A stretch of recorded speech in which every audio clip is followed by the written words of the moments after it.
Maranata, irmãos, que a graça de Deus neste dia esteja presente na sua vida e na vida também de toda a sua família. A nossa reflexão desta manhã está em Mateus capítulo 7, versículo 24 até o versículo 27. Tem como título os dois fundamentos. Conta a história de dois homens e eu vou ler aqui para a gente refletir um pouquinho nesses versos. Todo aquele, pois, que ouve estas minhas palavras e as pratica, será comparado a um homem prudente que construiu a sua casa sobre a rocha. Caiu a chuva, transbordaram os rios, sopraram os ventos e bateram com força contra aquela casa. Ela, porém, não desabou, porque tinha sido construída sobre a rocha. E todo aquele que ouve estas minhas palavras e não as pratica, será comparado a um homem sensato, que constrói a sua casa sobre a areia. Cai a chuva, transbordam os rios, sopram os ventos e batem com força contra aquela casa. E ela desabou, sendo grande então a sua ruína. Veja, a Bíblia aqui nos apresenta duas situações diferentes. Dois construtores, dois proprietários. Ambos construíram uma casa, talvez com os mesmos materiais. Foram utilizados em ambas as construções, porém com um diferencial.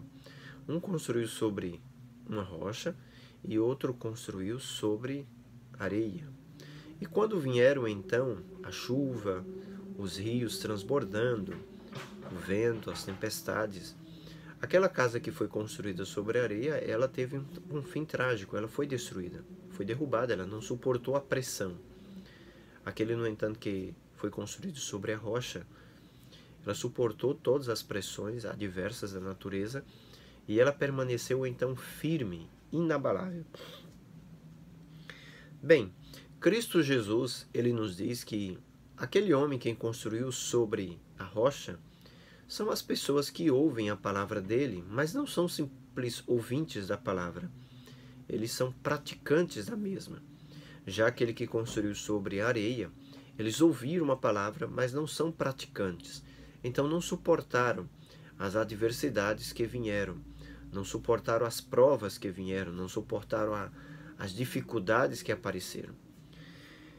Aqueles que suportam as dificuldades, aqueles que suportam as adversidades que surgem na vida do dia a dia, por causa do pecado e porque vivemos neste mundo de pecado, só conseguirão suportar se estiverem fundados na rocha.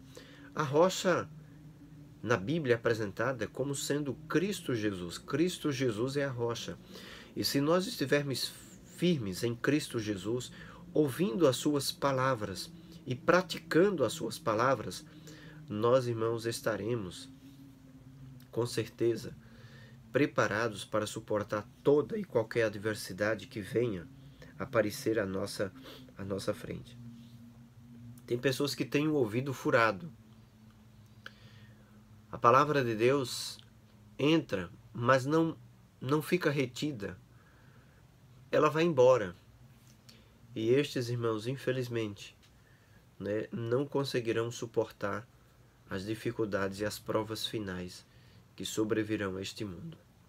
Que Deus abençoe a você, que você esteja construindo diariamente sobre a rocha que é Cristo Jesus, que seja um praticante da palavra de Deus, que ouça a palavra de Deus e retenha.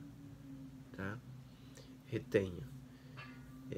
O grande problema, irmãos, para o reavivamento é justamente este: as pessoas ouvirem e não praticarem, saberem o que devem fazer e não fazerem.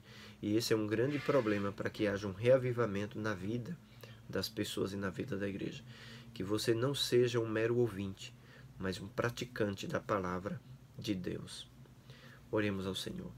Querido e bondoso Deus, Pai Santo, toma-nos em Tuas mãos, ajuda-nos e fortalece a cada um de nós.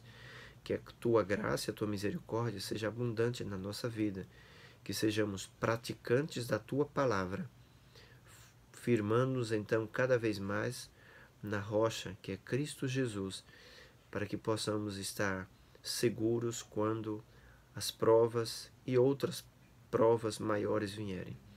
Guarda-nos em nome de Cristo Jesus, abençoa cada um dos teus filhos que nos escuta, as suas famílias. Amém. Irmãos, que Deus abençoe vocês durante todo esse dia. Dê uma sexta-feira maravilhosa de preparação para o sábado do Senhor. Lembrando que amanhã nós teremos o nosso culto, será transmitido. Acessem, participem, vai ser uma bênção ouvir estar na casa de vocês. Que Deus abençoe vocês, que a graça do Senhor esteja presente. Postem os seus pedidos, estamos orando por eles. Que Deus abençoe vocês.